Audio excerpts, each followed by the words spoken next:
Hello everybody, here I am at Otter Point. That's by Gold Beach, Oregon, if you're not from Oregon. It's on the west coast, right by the California border. Take a little look before I talk about what I wanted to talk about. Wanted to make another short video. I tend to ramble on, so I'm trying to stay more focused. This is really good for me, actually. I watch it later and look how stupid I look and try to change that for the next one, but so far I haven't had very many. You can probably tell that, right? So, but anyway, I want to talk about racism, sexism, and voter suppression. It seems like that kind of goes hand in hand. It has a lot to do with power and control. The controlling factor, in fact, a major factor in domestic violence is power and control, the struggle of who gets it and what techniques they use to get power and control. In domestic violence, it could be raising your voice, and then if that don't work, slamming down your coffee cup.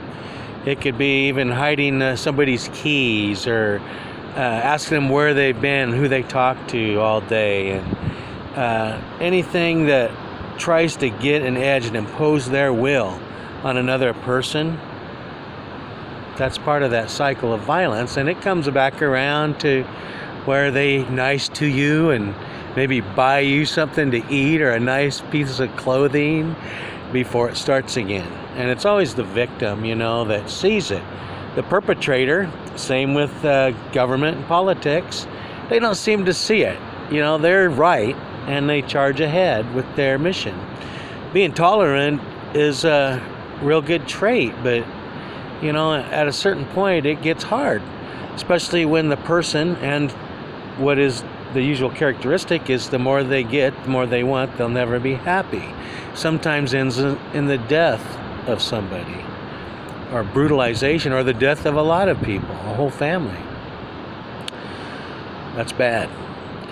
So anyway, white men have controlled the vote, Congress, and basically the presidency since we were a country. Before that even. And that's kind of like been built into us somehow. We didn't give, and I shouldn't say give, but the 15th Amendment gave the right for all men to vote. All men are declared free. But women weren't. They still weren't allowed to vote. Not till 1920, after them actually pushing it. And so that movement for women's rights won the right to vote. But in both cases, instantly, white men, predominantly white men, who has some allies, usually as black and women, will support them. Women support their man, that kind of thing. But the suppression started immediately. They get the right to vote, then they make it hard to vote. White men start passing laws. They started that in the late 1800s, as soon as the black people got the right to vote. Right? Crazy. That's because there's a lot of black people. Slaves were freed, all of a sudden they can vote. There's more of them than there are of white people, so they had to. They had to start doing something to keep control, even though it goes against our whole concept of majority rules. We don't want to count as the black person as a whole vote. Even back in the beginning of the signing of the Constitution, the conversation at that time in counting them as population or property, and they found that was property. It wasn't part of the population, so they couldn't get more money given to a state, one state more than the other, because they had more people, if it was black people. Crazy. It's obviously wrong, right? So they kept doing that. 1960s even. Martin Luther King was shot trying to get people to understand that simple thing. One vote for one person. That was the march on that was because they were blocking votes of black people. Too much regulations, the anti-regulation people are putting too many regulations. All of a sudden, regulations are okay. Well, anyway. As you can see, that hasn't changed up till now even. The Me Too movement is great. It's way too late, but it's great. 100 years in 2020 will be the celebration of the women's right to vote.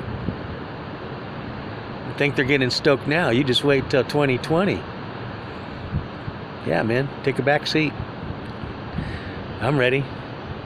I think they make a lot more sense than the men I've seen, at least in Congress. They're the ones on the Democratic Party mostly standing up. Not just for themselves, but for everybody. Especially on the right to vote. That's important.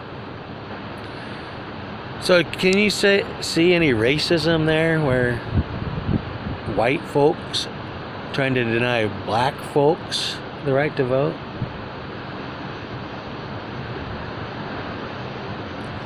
How about the white men trying to keep women from voting? Keeping them under themselves, under wing. Make sure they don't get out of their place. Yeah, those uppity women. I won't say the one about the black people because I don't talk that way. I grew up in a family that had a lot of racists in it. I never knew anything different. Didn't think it was wrong until I got out of the house and realized it's very wrong. It's very hurtful. Imagine being a black person. The only thing that makes people hate you is the color of your skin. It's not right. Why would people do that? How about loving your brother? How about helping your brother and your sister? How about letting somebody have control other than you? Well, anyway, that's just a thought. Peace.